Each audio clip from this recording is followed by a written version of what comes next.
Welcome to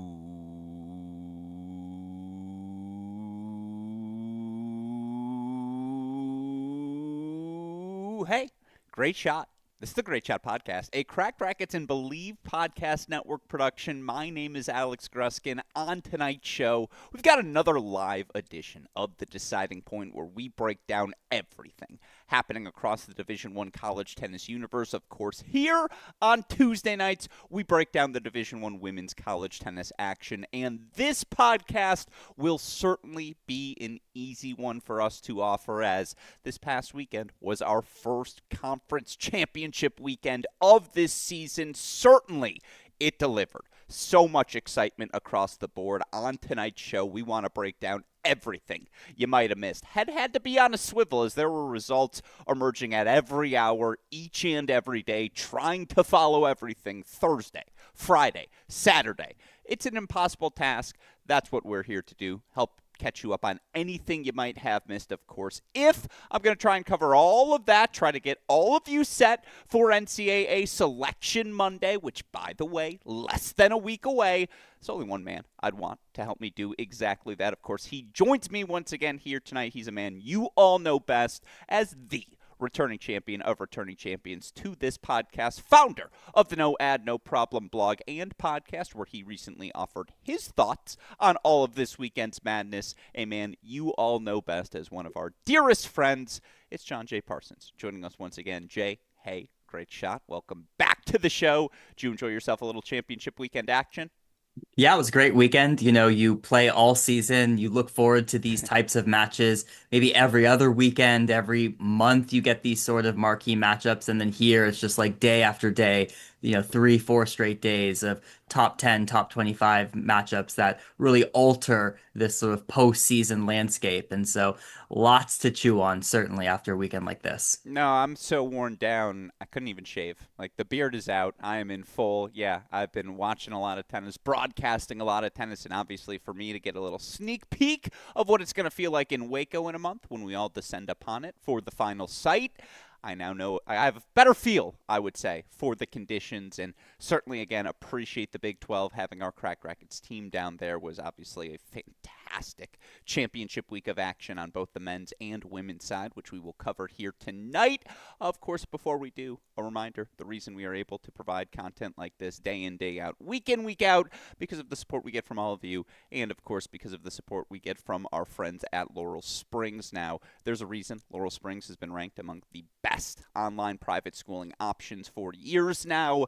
Comes down to the resources, the care they provide to each and every student in their charge. You can learn more about those resources by going to laurelsprings.com. I got a package of Laurel Springs goodies, some gear I'm going to be very much looking forward to rocking down the NCAA home stretch. Haven't opened the package yet because still getting back from Waco, but it's next up on my to-do list, and I appreciate them for that. I appreciate their support. To learn more, go to laurelsprings.com today. Again, Laurel Springs, proud partner of Cracked Racquets. All right, Jay.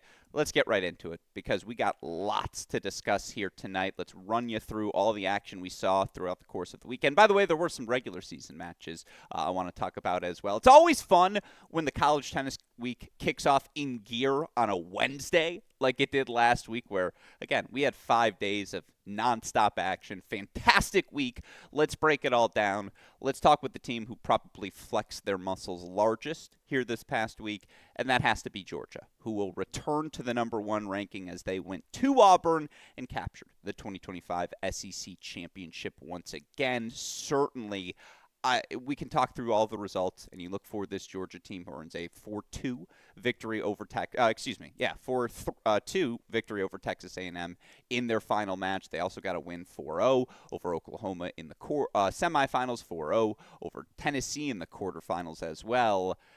Jay, those are 3 top 10 victory SEC is, but for Georgia to go through in that fashion, particularly coming off of their first losing weekend since before the national indoors. They went 0-2 last week at Texas A&M. To bounce back in this fashion, to do it in those final two matches without getting victories from Dasha Vidmanova nor Anastasia Lapata in either match, I don't know how else to describe that as other than a full flex from the Bulldogs.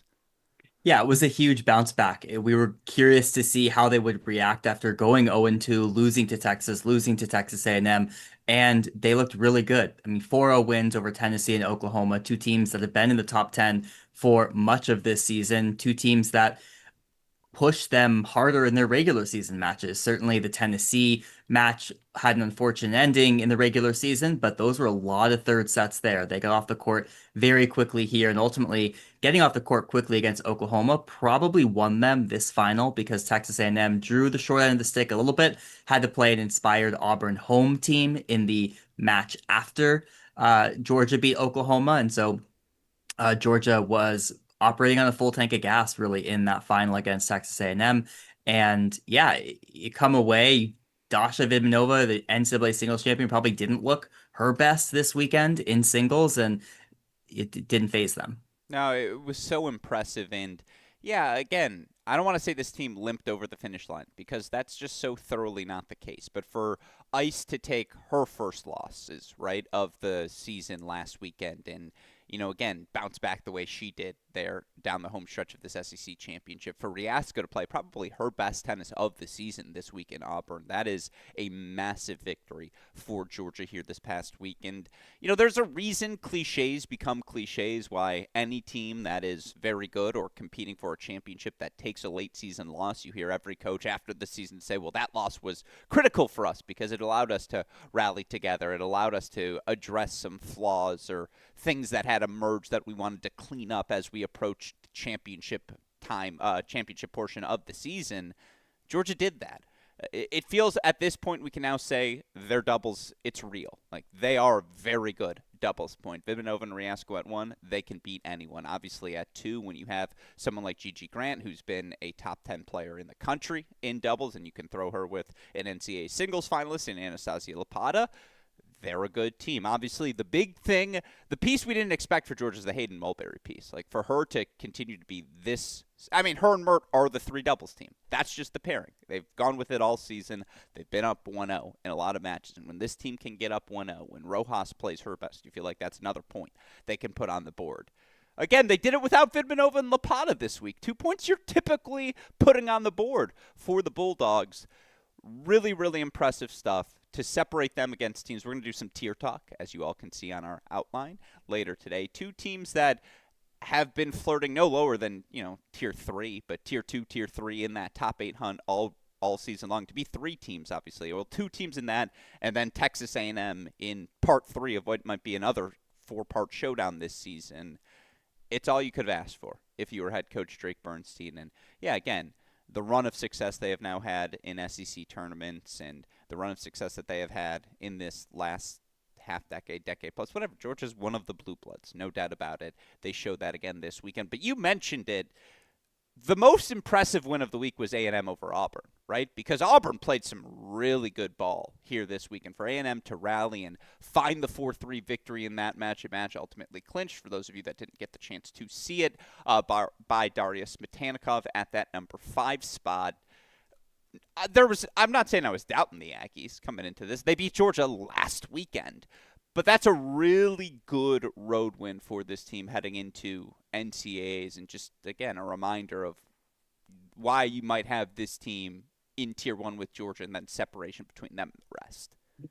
Yeah, I mean, I think it was the manner in which they were able to win this match. I mean, they felt like down big in this match. They lost a very close doubles point on an unfortunate double fault. DJ Bennett plays one of her best matches of the season, taking out Mary Stoyana in straight sets. Like, they looked really good. Auburn did in a lot of places. They were And down, for the record, they took 4 first sets in singles, Auburn, and a yeah, doubles so point. doubles and 4 first sets. And so this was the type of win that an NCAA caliber winning team comes back and wins. It reminded me of Georgia beating Vanderbilt, where they too were down big and they had to get comeback wins from Lopata and Vidmanova at the top. And so for this A&M team to do it without their leader in Stoyana, very impressive. And the three-set battle that Perez had to win, I mean, a lot of this likely cost them in the final pretty significantly, but that is why you play these postseason conference tournaments, is because these are a reflection of NCAA's. You're going to have to win matches like this back to back to back.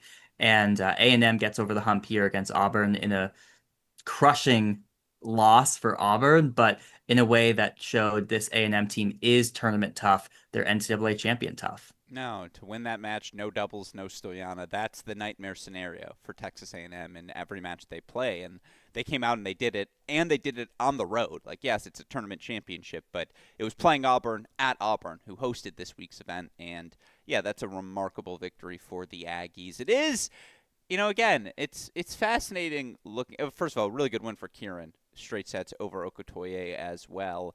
Yeah, it does feel like on the right day, any of these teams can be beaten. Like, that just has felt like the prevailing theme all year long. Like, the gaps between these teams are just not particularly large. And yet, again, I think that Kieran win indicative of the fact that you do have a little trust in her, right, at that 2 spot in the biggest moments, that her best tennis can be better than anyone else at that position. Cooper's 2-1 over Haraster. That's a really good victory for the junior. Again, coming through. Perez, 3-set win in her match.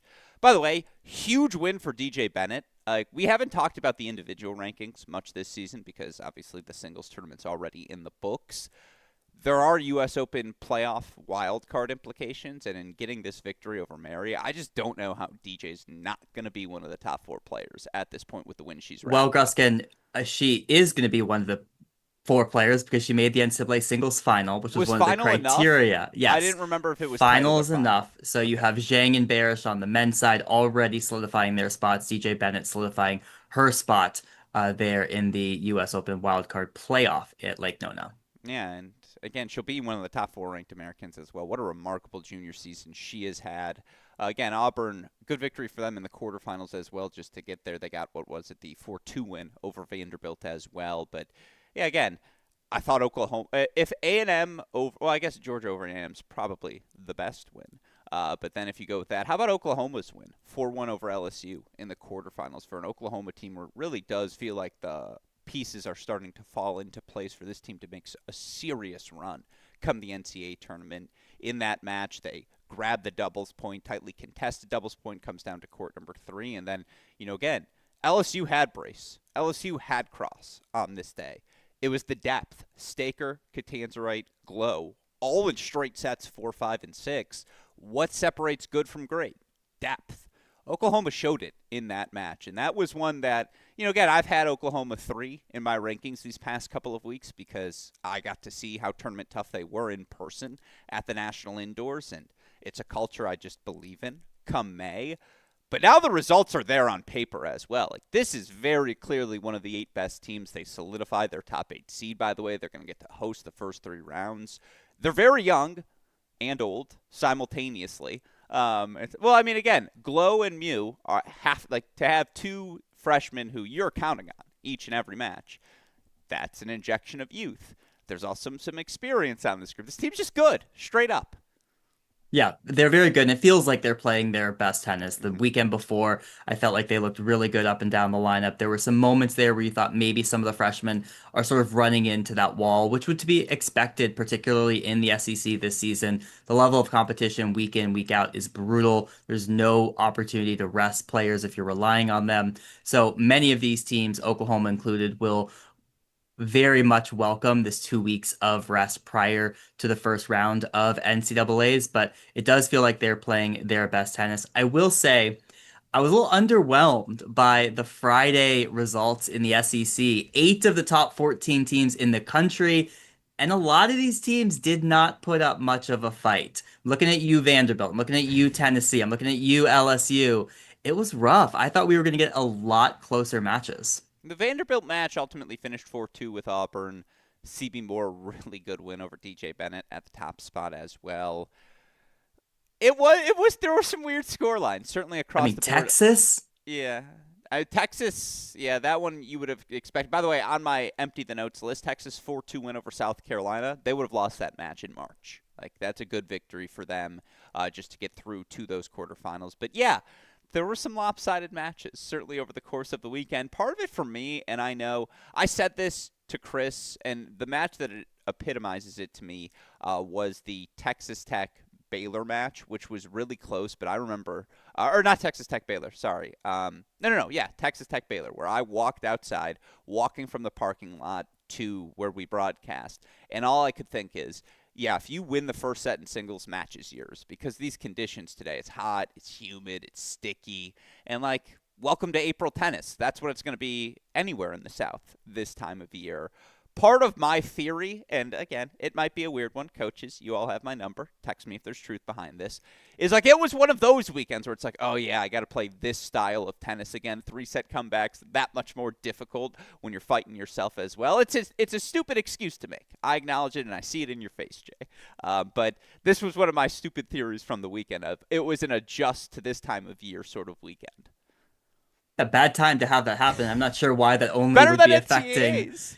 I'm not sure why it would only be affecting like a Texas, a Tennessee, like putting up goose eggs there, and not Georgia and Texas A&M. But yeah, I mean, get ready for it because if you make it to Baylor, it's going to be hot.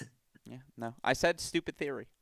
Again, Operation Frontrunner was in effect this weekend. It was just if you were the front runner, but other than that Auburn A&M match, where again A&M down doubles in 4 first sets, it felt like the front runner. If you got up early, really good job of protecting leads across the board this weekend. And yeah, again, coming out of the SEC championships, there are some NCAA implications. I want to get to those a little bit later. But Georgia, SEC champions, once again, what was it, 5th straight Georgia A&M final, Jay? Was that the number? That's Yeah, fifth awesome. straight. Like, if when I write my college tennis book, you talk about the best of rivalries, this 5-year arc between these two programs, it's not, you just, I don't know, if this is the last match between them, if one of them does not reach the NCAA tournament final, it's been a really fun arc for this Stoyana Vidmanova-led chapter of this rivalry. And again, it's funny that I like that the matches have continued to get better. Like the indoor final, a little bit of a bust.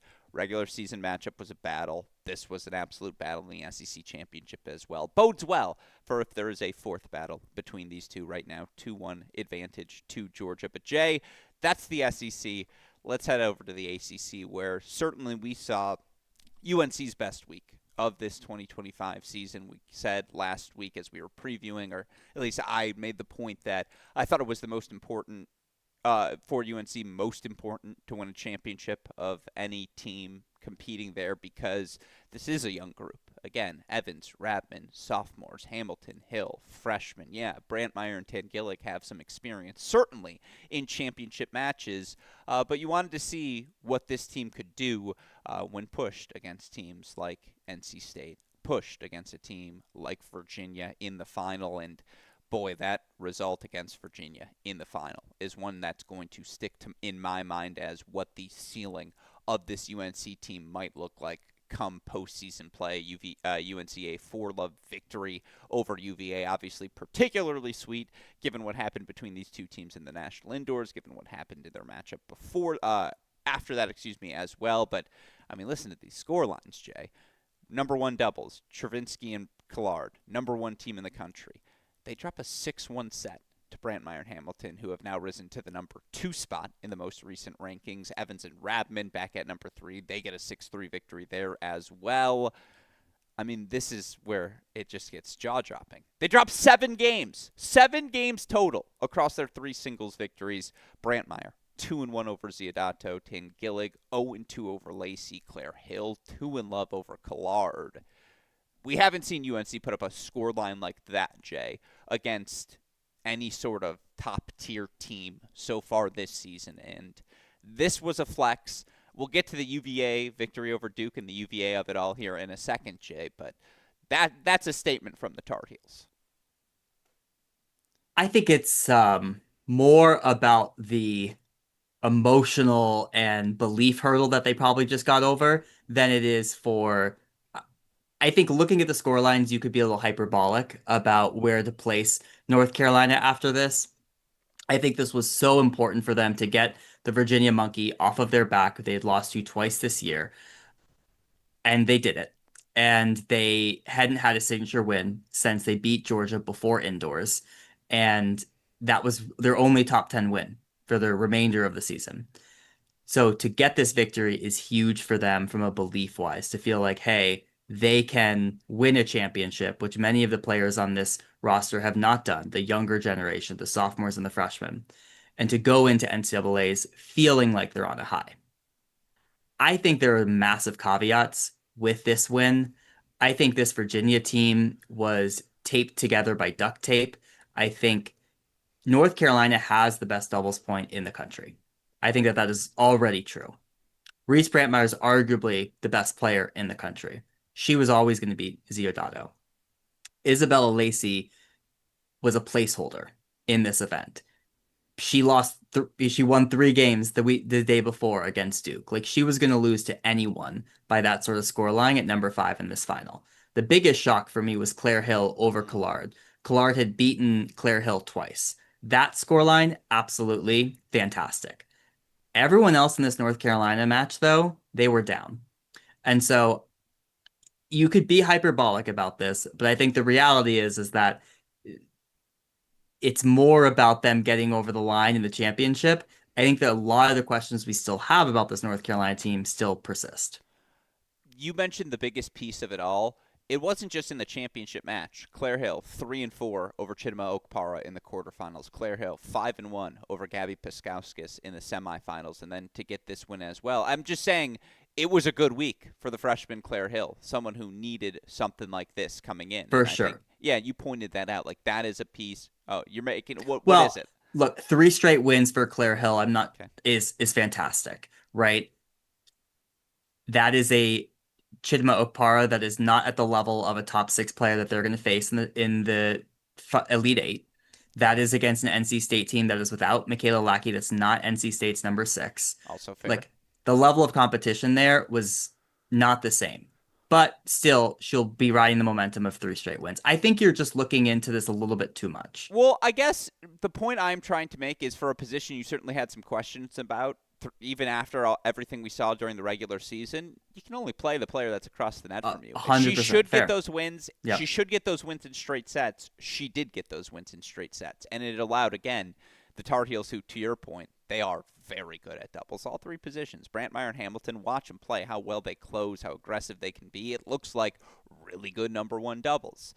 Carson Tangilligan, anyone at the number 2 spot you feel like should be competitive. Her and Susanna Maltby have found some rhythm. And then Radman and Evans, it always looks a little different, but they put a ton of returns in play. They just make you earn it. And, yeah, it feels like this team should be up 1-0 in a lot of those matches. Brandmeyer's just back. And again, given the knee injury she suffered last season, to see her get back to this level within a year, remarkably impressive. The other piece is Carson. And for Carson to get the wins that she got, you mentioned it. And I think you nailed it. It's not about the result. It's about the confidence that comes from the result. It doesn't mean that I think any of these pieces are that much more fabulous than you would have thought at any point of the season coming off of a week like this. It's that you're more confident in the pieces. For Carson to get that 3-set win from a set down against Slama in the semifinals, that's one she had to have. And, again, it was a shorthanded. It was a tough serving Yepafanova performance, like a match Carson should be able to be so aggressive with from the start. She was. Like, Yeah. it's After just after Yepafanova had played a 7-6, 6-7, exactly. 7-6 match.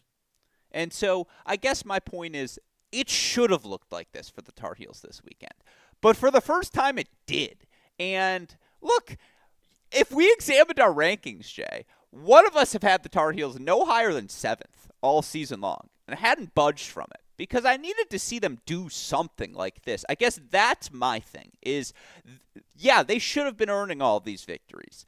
But they finally did. And that matters with postseason play on the horizon because now there's some belief amongst this team of, okay, if we play our best, we should have a shot against everyone. And now we had that Georgia victory in the back of our mind as well. Like, it just should have accumulated to this point to a team that's going to be in the mix. I just think that the results we're looking at are not actually that dissimilar to what we had seen from this team throughout the season. it's the context in which they get these results makes them more interesting because of the belief that they should be carrying in and like feeling like you've unlocked something, feeling like you're a champion. Like that is a big momentum going into the NCAAs. But this team is dangerous because arguably with Reese and Carson, they can put 3 points up against any team in the country, including Georgia, including Texas A&M. They can win at doubles, they can win at one. Carson Tangillick is the single biggest question mark for this North Carolina team. If she plays at all close to the best of Carson, circa late 2022, 2023, she's an absolute lock at 5. We have not seen that version of her this season. If you get it, those two players just need to bring one other, and they got a lot of options to choose from: 2, 3, 4, and 6. Yeah, and again, those are the two pieces who were part of that championship core back Exactly. in 2023. Not the worst proposition to find yourself in if you're head coach Brian Calbus. With their victory, the other key thing, they were on the fringe of not being top 8, of having to go on the road for that Sweet 16 battle.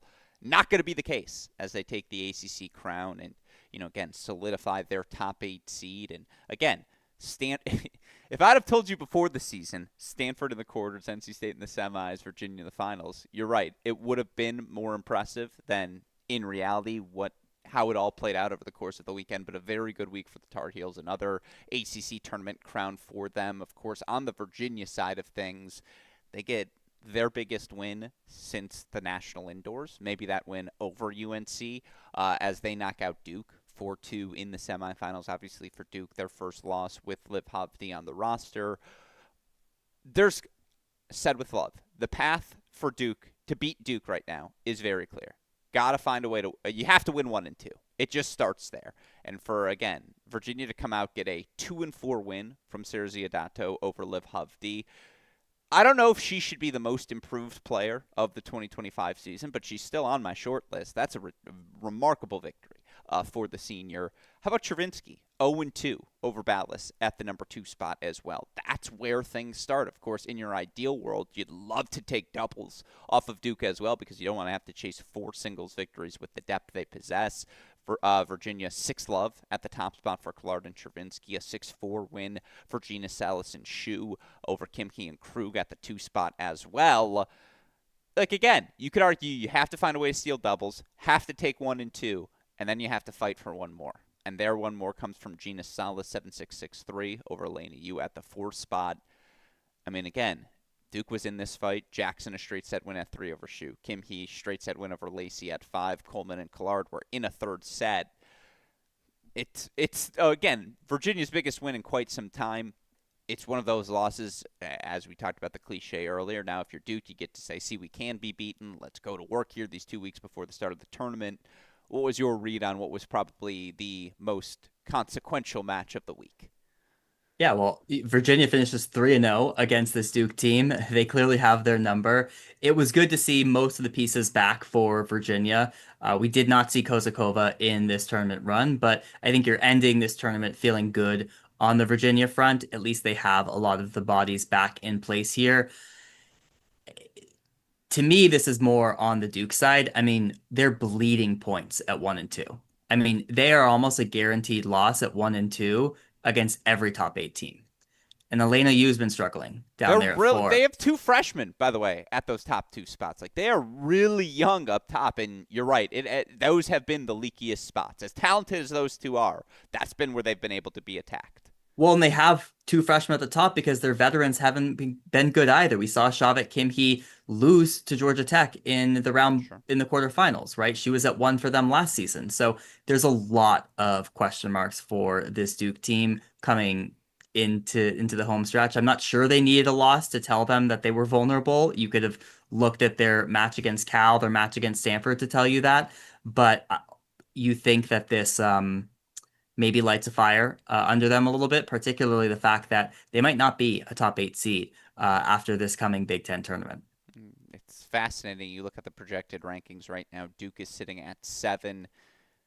I guess what Ohio State could jump them, but they don't have them they're ahead of Auburn. Auburn wouldn't flip. Who else could jump them? Oh, did they jump Auburn? According to the projected rankings that Chris has right now, there's 7 in the projected rankings ahead of Auburn by about 2 points. Okay. Well, So last I was looking, they were 8. Ohio State was 9. interesting. No, they're currently at 7, but yes, right on the fringe, certainly. Obviously, you'd love to play at home more than you want to go on the road for any of those matches. And for this Duke team, again, yes, they had an undefeated run in ACC play. This was their first tournament together as a group, single loss elimination venue, I suppose. And, again, to see how they respond to something like this will be fascinating because, yeah, if they are not a top 8 seed, and Duke's coming to town, whomever is that 8 seed, you're going to feel some pressure in that match, no doubt, as this team still has a lot of talent. I do think Emma Jackson's played pretty well at that 3 spot. I think Coleman's been pretty good at that 6 spot as well. But Kim Stops there. Well, I mean, Kim Hee had one. She's been very good at 5 all season long. She was good. She was okay to start. I mean, she was winning matches, but there were some. I mean, she was at 5. Yeah, She she was at should 1 win. last season. Yeah. And then down the home stretch, she loses to SMU. That was at 4. She Yeah. loses to Georgia Tech. That was at 5. She gets crushed in that match in the quarterfinals. Like, that should not be a spot that they're losing. Like, they should be elite at 4, 5, and 6. They are not at 4 and 5. They are, to your point, though. I'm glad you left out 6. Ellie Coleman 17-2 in dual match play this season, 9-0 at the number 6 she's been spot. great. Yeah. No, it is feeling a little leaky, and certainly again, there is I don't know what we make of this Virginia season. You mentioned it there, and Virginia, by the way, got another good victory in the quarterfinals. Their victory over Cal 4-0, a little regular season bounce back. Again, for them to take doubles in that one, for Chervinsky to have the weekend that she did. Again, a straight set victory for her in that one over El Sola. Gina Salas, straight sets over Pasola Folch. Collard got the straight set win over Shu there as well. Do you feel like we might get a Kozakova sighting in the NCAA tournament? Again, we got to see Lacey in. We've seen Gina Salas. Obviously, we know Pico Navarro available as well. What Virginia are we going to get, Jay? What's the lineup going to look like come NCAAs? All I know is that they're probably going to play a ton of close matches, and they're going to win some close matches. This is a very gritty team. I mean, beating Cal 4-0, not great for Cal. Like, really not great. But I think the revelations for Virginia are Zio continues to just be incredible for them. Chervinsky is playing the same level she was at this time in the fall last season. So that's fantastic. I mean, end of the fall, end of the dual season here. And Gina Salas, I thought, had a really good tournament. That was a weaker spot for them, and she gets good wins in this tournament, acquits herself quite nicely. I don't know about Lacey. Lacey clearly not healthy in this event. Kozakova would be factoring in there as well. And Collard threw up some stinkers in this match. So I don't know what we're going to get, but certainly even with these pieces and what they did this ACC tournament, they're clearly top 8. This team is as likely to beat Virginia 4-3 in the You mean semifinal. like Virginia, Georgia? beat Georgia 4-3. Thank you. In the semifinal round, as they are to lose like a really tough match to whomever the frisky 25 seed is that's coming to them that opening weekend in round 2. Like, the variance is high, and yet to your point, I trust this team if it's 2-all, 3-all overall. I have to do 2 pages on this team in the book we write someday. Yeah, I think the biggest thing for them is that they really haven't taken any bad losses. So you talk about like 25 team comes to town. Like, I actually feel like they can get through that because they've had to do that all season long. The worst loss is to Cal, right? At home. And they get a little revenge again this Exactly, weekend. 4-0. 4-0, yes. And so, fascinating weekend. Certainly, again, NC State getting to the semis. They're going to solidify their top 16 seed as well. So you're going to get 4 ACC hosts. Yeah, I thought it was a fun weekend in Cary. Very fun crowds down in Cary as well. Always well attended. Always helps to have all the Research Triangle schools filtering players in. I also feel like they just kind of know. They're ready for it now that week each and every year. So it was fun to see those videos emerging. And, yeah, fun week of action down in Cary. Last up on the conference tournament Power 4 recap swing here, Jay. I was obviously down in Waco for the Big 12 championships. Got the chance to see all the drama that was the ending to that UCF-Oklahoma State match, another 4-3 win for the Knights over the Cowgirls. And one of my favorite parts of the week was, again, running the numbers in the what-if calculator.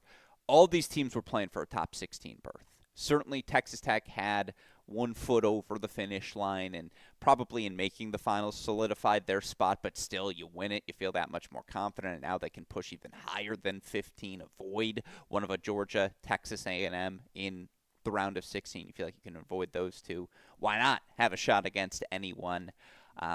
UCF was fighting for a top 16 seed. Oklahoma State, undefeated since that regular season UCF loss. They were fighting for a top 16 seed. Hell, I ran the numbers. If Baylor won the conference tournament, they would have been at 16. Now, it would have been a fight with the Big Ten tournament still ahead here this week, but they would have been up to the number 16 spot. And we said all season long, we've been saying it for 2 months now, the winner of the Big 12 conference tournament, they should grab that 16th and final seed. They should host the first 2 rounds, and perhaps unsurprisingly, if you followed the Big 12 all season long, it is Texas Tech, who had needed, again, a little dramatic. Even their 4-1 win over Arizona. I was on the call for it in that quarterfinal. Kansas, excuse me. I was on the call for it in the quarters.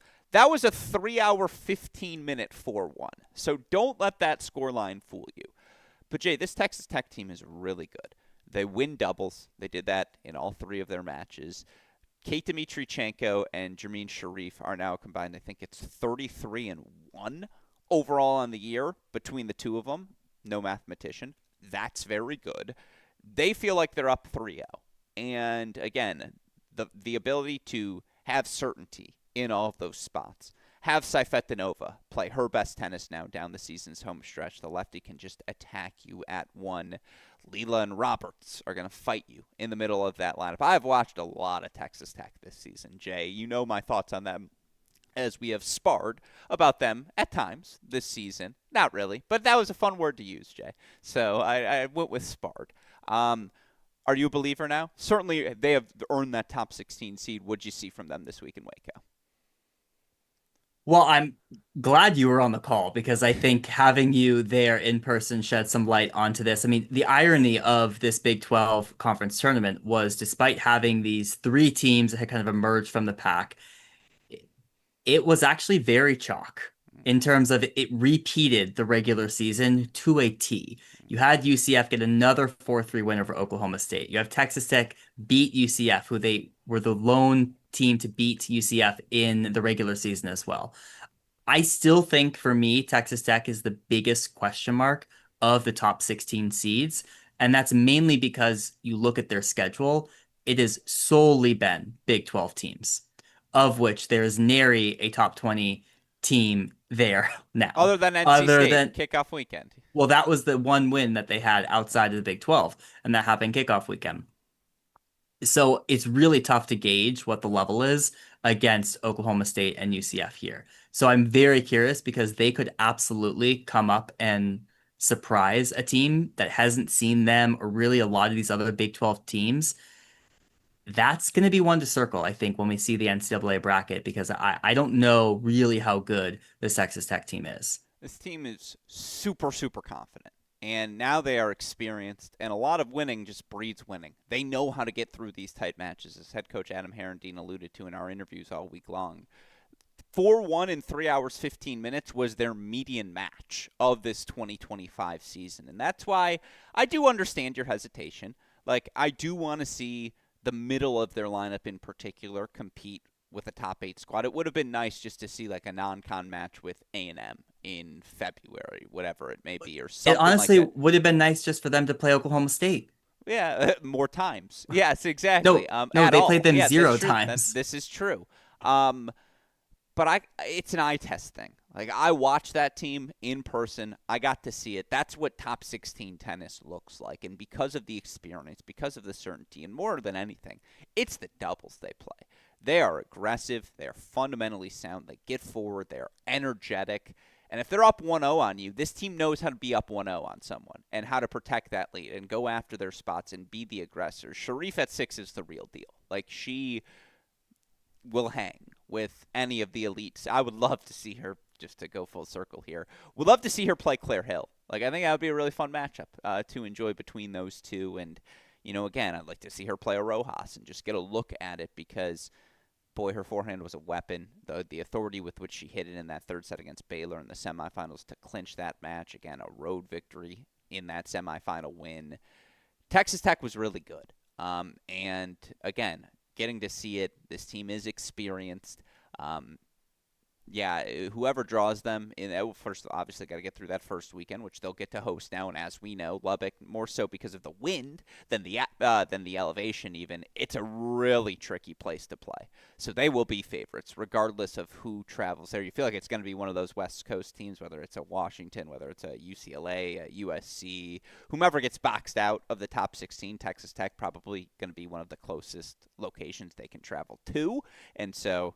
I'm no Chris Halioris, but there's my projecting for you. And Jay, you're shaking. Well, I'm looking at it right now. Credit to College Tennis Ranks because you look at the travel matrix for Texas Tech, there is not a single team listed within 400 miles of them. Yeah. Oh, ooh. So they are a wild card for sure in terms of who they could get. Ooh, I like that.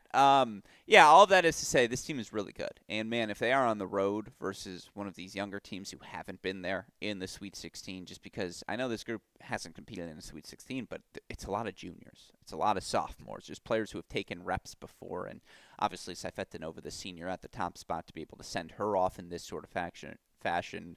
They're good. I got to see it in person. Like, this is a top 16 team, and so they should grab the spot.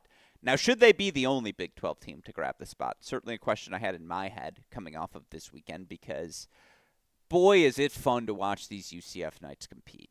I mean, they just make you earn it. And they can get aggressive, obviously, in doubles as well, play really fundamentally sound there. How could they not with the coaching staff of Kenyeko and DiLorenzo that they have? They're really young too, and whether it's whether it's Olivia 1 or Olivia 2, whether it's again Sonka, whether it's Hannah Rylet in the aggressive tennis she plays at 6, a lot of young Melody Collard in the game of Hannah Rylet right now. Obviously, you have Biolay as the experience in there, Elayuni as well. Like, this team grinds. This team makes you earn it. Olivia Lintzer's refusal to miss a single ball down the home stretch of the third in that matchup with I almost said Lockie there. Melissa Ercon. Yes, thank you. With Melissa Ercon. I'm going to do that all season. With Melissa Ercon. I knew it was coming. Yeah, exactly. You had it prepared. I have my quirks, and I'm very consistent in them. Ercon, let's talk about it, Jay. You got to see it from afar. What was your reaction to that 4-3 win? Well, you got to see it from my vantage point, normally, right behind the court there, taking I was the out videos. The ground. Yeah, exactly. I mean, it was almost like how could lightning strike twice, right? In the regular season, Ercon lost to Elayuni. It wasn't 4 match points, but it was similarly close in the third set, and it was brutal. 40 love, and she basically made an error on all 4 points. I think it was the deuce point where she had the forehand on top of the net, where it was just like, that's when you gotta finish. She did not want to hit a volley. Was really far more comfortable playing the forehand inside out and right to left more than anything, or down the line, than she was trying to pull across and being aggressive with it.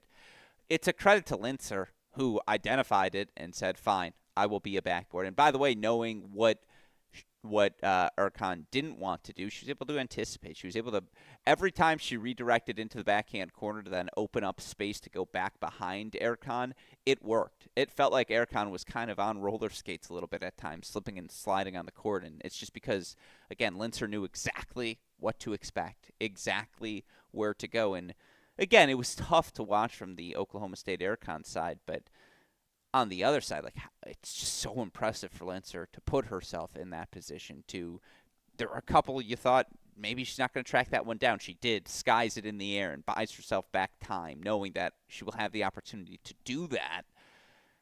I miss in person. I like just to be able to watch it and thoroughly enjoy it, and know that the only criticism I'm going to receive in thoroughly enjoying it is Jay's going to be angry about me that I didn't tweet out the match point fast enough. And let the record show, it was uploading the whole time, Jay, well before you sent out the tweet. It was gotta awesome. Get on that Baylor Wi-Fi. Yeah, well, I think I had strayed too far from herd, and I had momentarily lost the Wi-Fi. It was awesome. Heartbreak for Oklahoma State. Like, that's another team that is just a wild card going into the NCAA tournament, because it does feel like Comar's playing better. Lopez gets a little banged up, but it sounds like she's going to be good with 2 weeks off come the NCAA tournament. Epps had another great tournament. Again, where this team is good. Where this team has struggled. But if Kylie Collins plays her best tennis, why couldn't this team go and beat someone on the road once, beat someone on the road twice? Yeah, again, it is, if you're trying to look for other data points, Oklahoma State was really the only team that ventured outside of the conference and played a significant non-con schedule. They got beaten up during all of it. They didn't have Urcon during all of that stretch. Like, that's what makes it even more difficult to judge this Big 12. What I saw in person, if all three of these teams, Texas Tech, Oklahoma State, UCF, all ended up in the Sweet 16, it would not surprise me. And by the way, rankings-wise, from Texas Tech to Baylor, they were 15 to 22 in the rankings going into last week. So, wow, a 22nd team makes the Sweet 16. Hot take. That's the tennis I saw, though. And it passed the eye test, Jay. That was my in-person evaluation. Well, I will take your word for it. It's always tough when you don't have those data points to map up with other teams, other conferences, and it's always tough on the stream. But I'm looking forward to seeing how these teams do in the NCAA tournament. It will be fascinating. And again, Texas Tech, you look at the projected rankings right now, they are currently sitting at 12 in the projected rankings, 13 in the current rankings. That would mean they're traveling to UNC. That is the exact matchup I was thinking of in my head, where they go in somewhere against a relatively inexperienced team and just make life tricky for them. The doubles point in that one would be must-watch television. But we still got another week to make sure where the seeds are, where the rankings shake out. So we'll worry about that then. Jay, we did have some significant non-conference championship action. We also had some non-Power 4 conference tournaments play out, some storylines I want to get to. What about the Wednesday that was? Michigan, 4-1 win over Ohio State. UCLA, 4-2 over USC. Which rivalry win impressed you more? Oh, it's a good question, but probably the Michigan win because of the score line. Like at home, they beat that Ohio State team 4-3. On the road, they beat them 4-1. I think Michigan has had a fantastic last few weeks. The win over Washington, scoreline wise, very impressive to me. And now this win over Ohio State, very impressive to me. If you are in a conference like the Big Ten, you need to put up these sorts of score lines to, I think, really be taken seriously in the NCAA tournament. And that's exactly what this Michigan team is doing. Charney, after losing to Chavez at home, 4-4 over the sophomore. That's a really good win for Piper. Lily Jones has gotten hot. I mean, you always thought she could be that good at the number 3 spot. She has found her form during Big Ten play. She gets a straight set win over Ratliff. Starts Lundy as a piece. Like, she absolutely is. And by the way, so is Bernal. So is Reese Miller. Again, the 3 relative newcomers to the lineup asked to play singles and doubles for a Michigan team that you know who their 6 are. Like, the 6 you're going to see.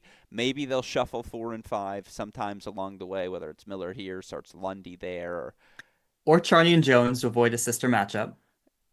Which, by the way, should be a sub rule. Like, again, one of those subsection C is like avoid the sibling matchup, will allow it. I was gonna say don't allow it. Oh, I so thoroughly allow it. Do you know how? Maybe that's coming. Okay. I don't have a same gender sibling. You do, and that's probably our bias here. Let me just say this: once I beat Eric, I never lost to him ever again. And he knows the set where I beat him the first time and where it flipped. And the idea, like, our coach wouldn't let us practice against one another, which I thought was too far. He also wouldn't let us play together until one weekend. I begged him. I was like, let me play with Eric just once before he graduates. Won the tournament that weekend, by the way. Shout out to never mind. I'll stop there. But the idea of playing him, like, it would have resulted in a fist fight. There's just no doubt about it. And so I'm okay with the switch there. But obviously this weekend, Charney up to 2, the good win over. I'm not implying that maybe Piper and Emma have a far more stable relationship competitively than Eric. I would like to test that theory. No, again, great Eric Gruskin quote from this past December. He goes, this will tell you all about him in a nutshell. As it relates to competition, he goes, Alex, there are 2 types of people. Competitors and losers. Who do you want to be? I was like, how are you saying that to me? Like, I'll rip your eyes out right now. But, yeah, I don't even play him in video games anymore because I know I'm going to beat him. And when Eric loses, everyone loses. So I'm okay with that rule. Really good win for Michigan. And, again, they were up at the number 1 spot. Julia was up some 5-5-4. They were in a third on court 6. Now Nishino's a piece, by the way. Probably the best freshman we haven't spent enough time talking about in terms of results put up for her team all season long. Like, could you put now Nishino in the Glow or Mew spot and Oklahoma would be as good? You're saying take a four singles player from a top 10 team and move them to six, and whether So they'd be yes. okay? But I'm Yes. saying like she should be on the tier. I feel like we have, because of where Oklahoma has been, we've given them more shine maybe than we have to Nishino this season. I'm just saying she belongs in that tier. She has been that sort of contributor for this group this year. But yeah, it's a really good win for Michigan, and then a must-have victory for UCLA. Which, by the way, remember when UCLA lost to San Diego State earlier this season? I do. UCLA right now currently sitting at 17 in the projected rankings, 16 in the overall rankings, and are essentially playing for a top 16 berth still come this weekend at the Big Ten tournament. They, of course, put themselves back in that position as they earn a 4-2 victory over USC. They take the doubles point in that one, get straight set wins from Hant, Faki, and then and center. All again to get to that 4-2 spot. They were also up 5-2 in the third on court 3 when the match was clinched. We haven't talked about USC UCLA because I don't know. We just haven't talked about them as much as maybe we could have throughout the course of this year. I'm still fascinated by both teams. I'm excited to get to lock in on them here this weekend in the Big Ten tournament. They're playing for that top 16 seed. Like those two, Washington, that's really what it feels like it comes down to. If one of those three teams can get hot, make a final, you will certainly have secured your place. Well, there's only room for one because they are so significantly behind number 15 Vanderbilt. There's a 10-point difference between those three teams and Which, Vanderbilt. by the way, there should be. Like, there is given the feels like resume there's a gap. strengths between the two, I think it's fair. The 10 points is accurate. Yeah, but there is zero point 0.3 points between USC, UCLA, and Washington. So they have a Also lot to accurate. play for. Also accurate, but also a huge opportunity Yeah. for those three teams playing at the Ojai this year. Mm. Outdoor tennis, a environment that they'll be very familiar with. All of those Big Ten teams brand new to going to the Ojai. It kicks off this Wednesday. So one of those three teams will emerge as your number 16 seed.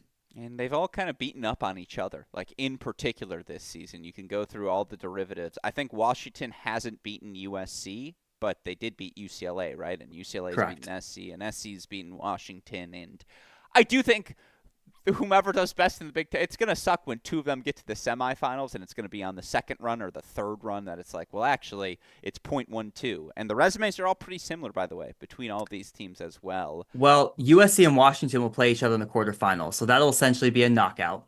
Okay. And then you'll have USC versus Ohio State and Michigan versus UCLA.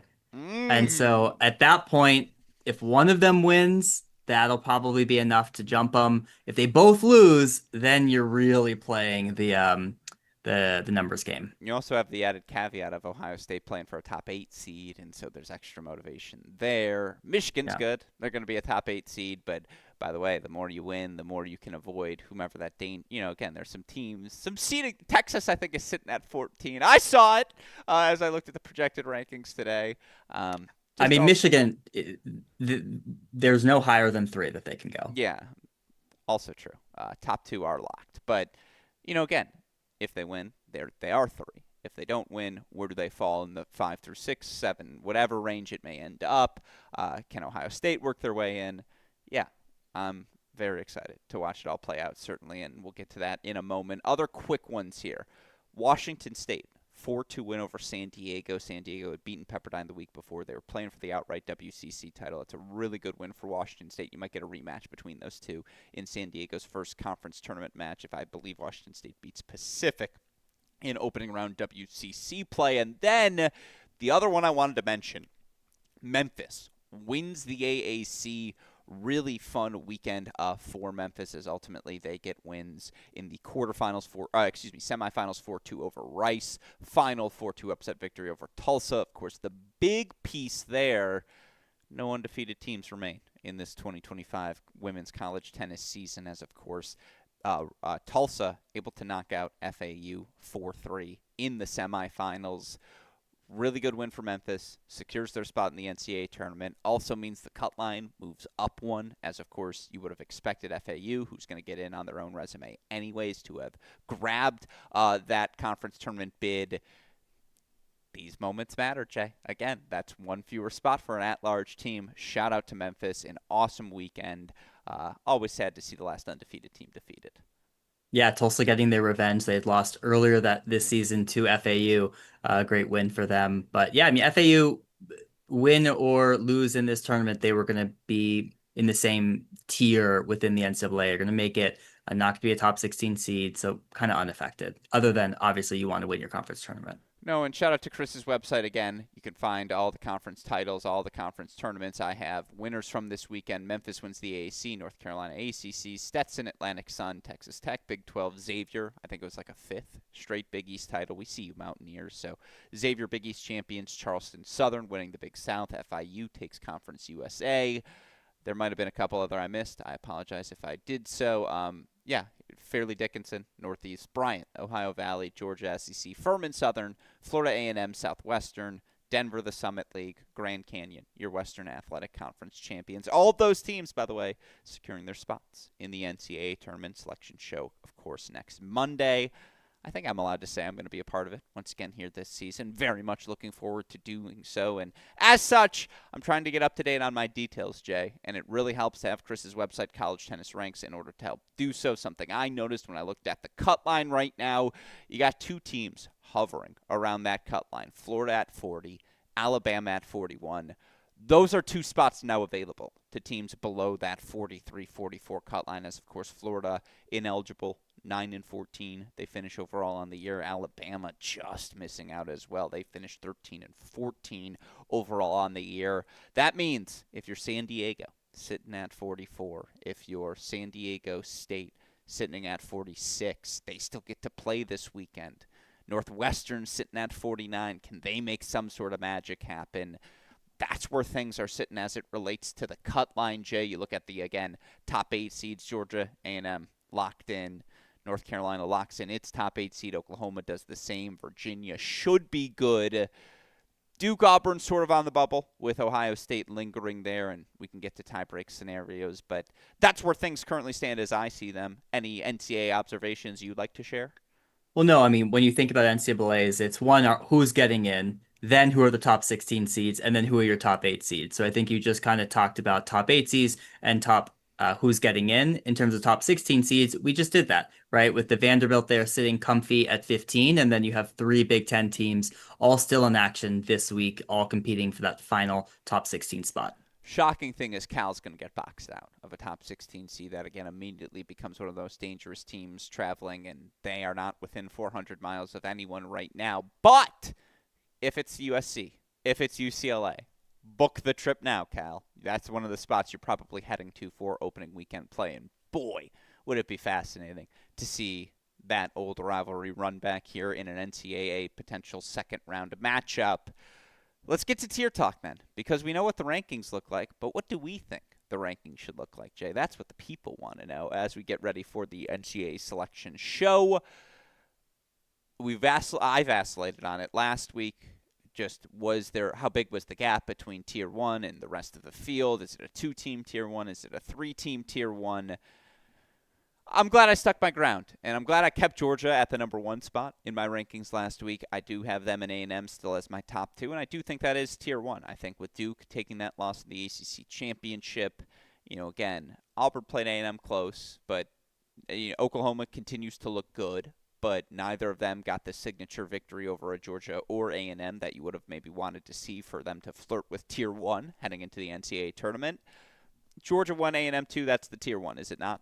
That is the tier. Okay, tier 2. I have 6 teams. Oh. Yours bigger? Well, I didn't do tiers. You asked for rankings. So let me just 1, 2, 3. Okay, I like this. Live math. I mean, I know where you're going with 6, but I would go 7. I would go 5. Ooh, okay. I like that. I didn't expect you to say fewer. I thought we were going to debate a different team. Tier 2 for me. I have Oklahoma, who's my number 3. Did you flip them, by the way, or are they still 4 for you? They're neither. They are Five. five. Okay, so your next three are Oklahoma, Michigan, UNC. No. Well, I have three Michigan, who I have kept okay, there for quite some time. okay. I have four Auburn. Ooh, he's back. Let us not forget Auburn beat Oklahoma Okay, 4-3. And so I have them. I was very impressed with how hard they pushed A&M. Honestly, they should have won that match. And then I have Oklahoma 5. okay. I have Auburn 6, and I had UNC flip them, even though Auburn beat them earlier in the year. But Auburn would have been my next team up, and again, Bennett, Okotoye, Rafat, Harastar, doubles, the depth. Like this team is top 8 good, and this team has been battle tested through the SEC, through what they experienced at the national indoors, getting a taste of big tier tennis, bouncing back the way they did after their loss to beat UNC in the fashion that they did. Yeah, I think of the SEC pack, Oklahoma and Auburn are the two who have emerged, and they're the two I have in this tier 2. Yeah, it's why I mean I did not look at the projected rankings today. It was a late night activity for me last night. Took a day And off. and things got in the way, but Auburn is not looking good for top 8 seed right now. Shocking. They're currently sitting Shocking. at 8 right now, and yeah, they That's are. crazy. Here's the thing: they're 3 points ahead of Ohio State.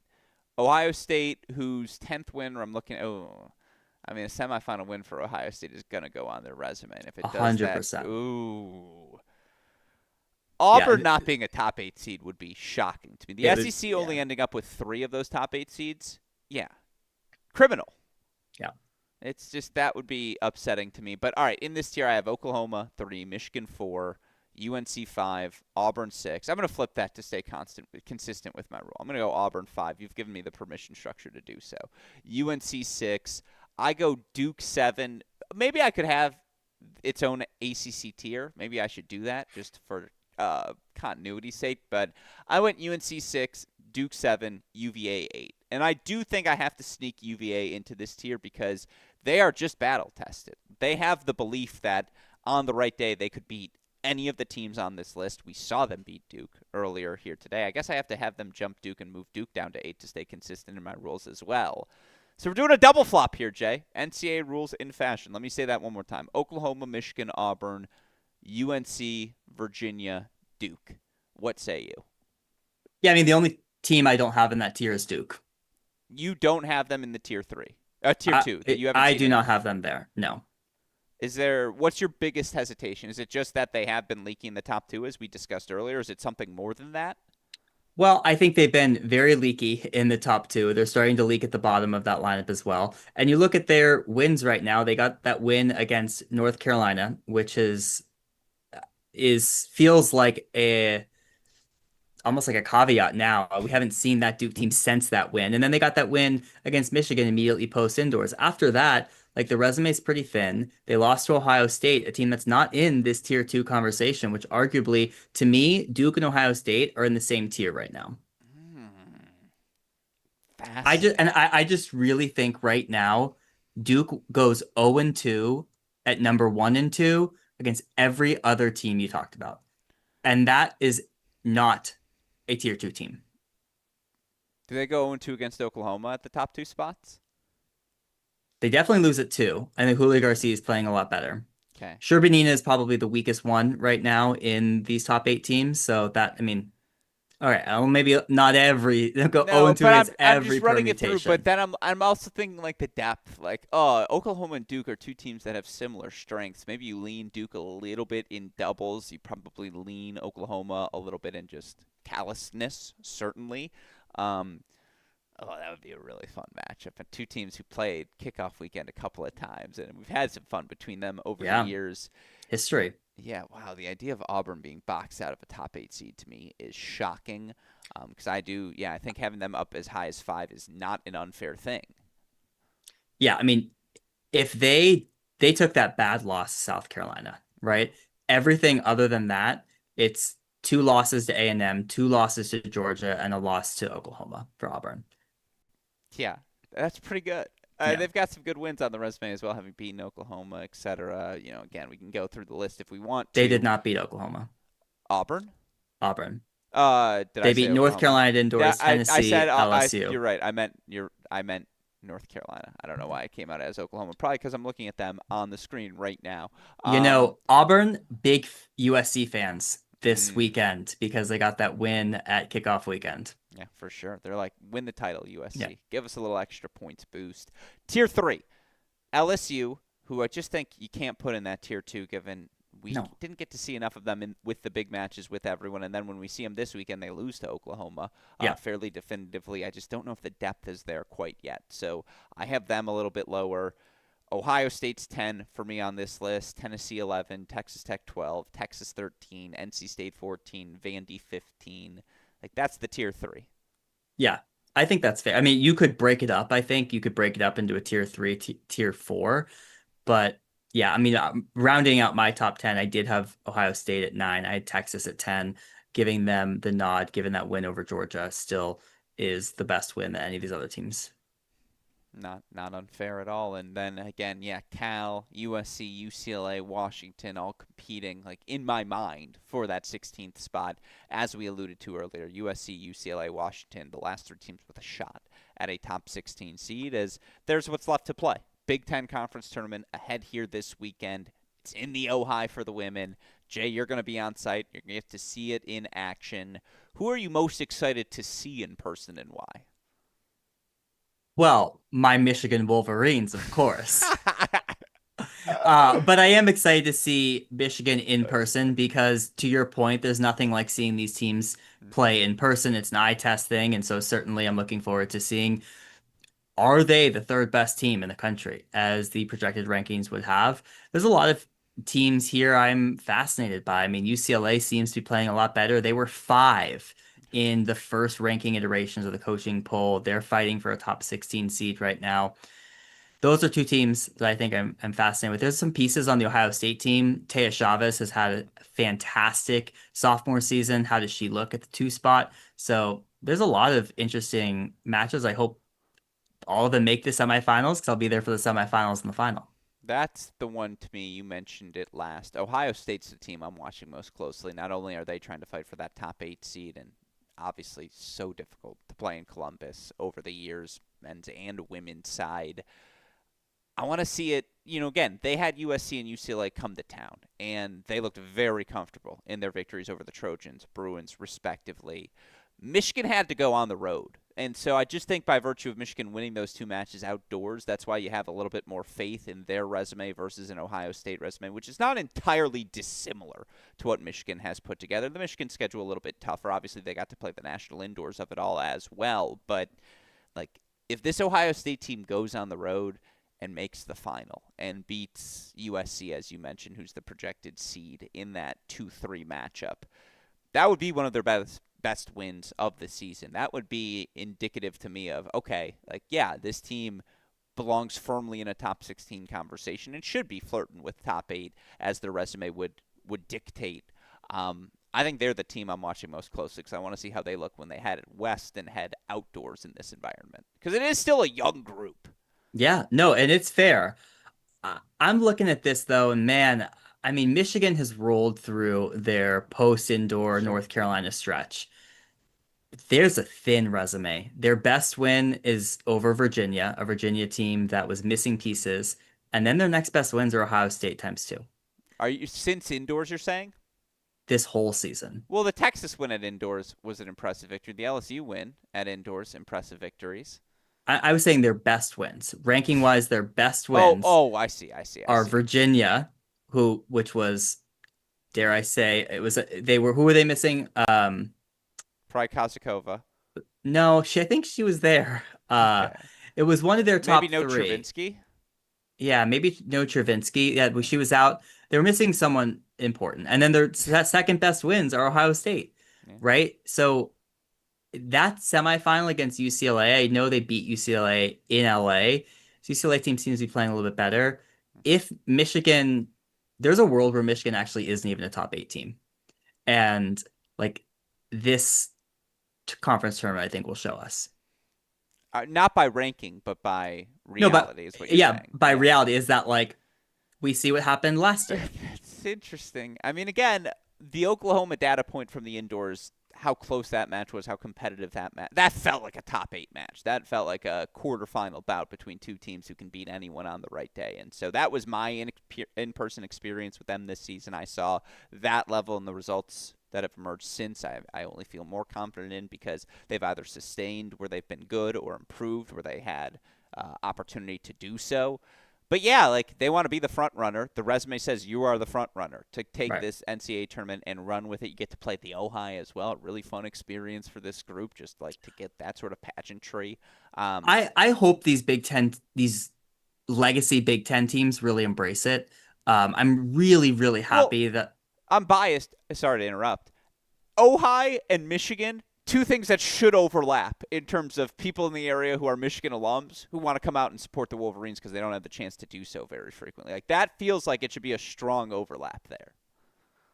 well, there's a lot of Michigan alum in big school. Certainly a lot of Michigan alum in California. They like to flock west.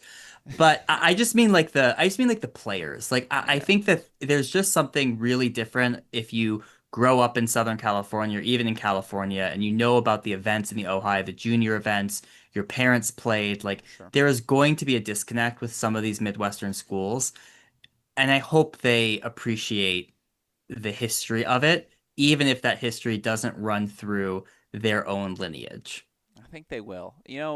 I'm fascinated to know if Ronnie ever filtered through there as a player. Like I know school-wise wouldn't have been the case, but there's got to be some sort of Ojai experience for her. And the reason I bring that up is I know there's an Amanda Augustus photo that like the Cal team always marvels at because it's from her playing days, where of course she had a lot of success there, and just like Yeah. all those things.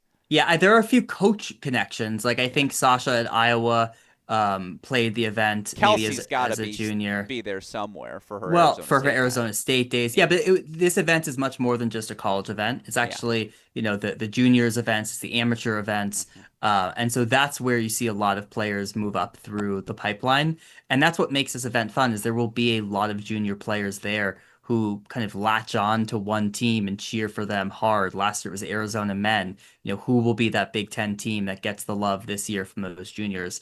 And so I hope that these players appreciate the history of this event. No, and I know you spoke with Ian I sound Mondule. so old saying that.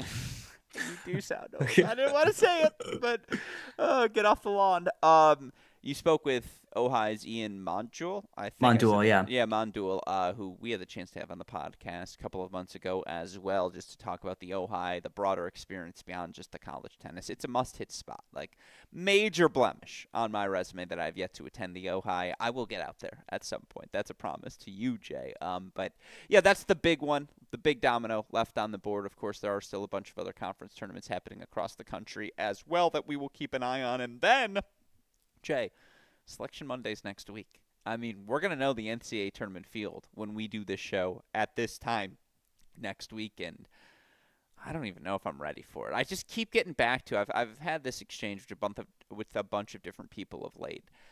I just feel like it's going to be one of those tournaments. For me, it feels like the 2022 NCAAs, 2023, excuse me, men's side, but for both fields, where it's just like there are a lot of similar in quality teams, and I think more broadly the quality is very high, and it's just going to be who gets hot. Like I think the winner is going to be a 2022 Virginia men's type, where it's just like they got hot at the perfect moment and because the level was so similar, they ended up running through the finish line. I know Georgia and A&M, they have the latitude, the experience, the benefit of the doubt. But I think it's going to be one of those who's hot in the right moment. I know that's far from a hot take, but whoever plays the best is going to win.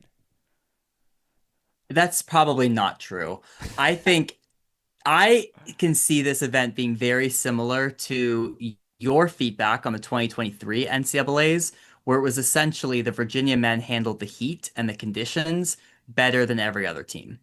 And I can see us very much saying that it's not about who's playing the best, but it's about who's able to manage through these conditions, particularly for the women this year going back to back to back.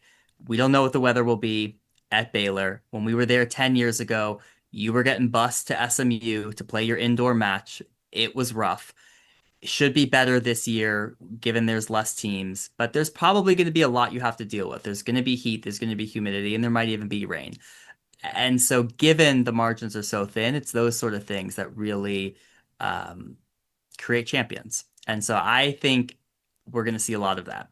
No busing, 6 indoors. Obviously, Hawkins Tennis Center, they'll just play them one at a time on quarterfinal day if that's the case. But to your point, yeah. Well, I mean, they bust in 2015, but a But I little think that less round of teams this year. 16, right? And that's, Yeah. yeah, to your point, that's less teams, less matches need to be played. But to your point, like, yeah, it's going to be about that management. I look at this second tier again, and it's a tier that has been kind of bunched up all season long. It's still really hard. Like, I watched Oklahoma play Michigan.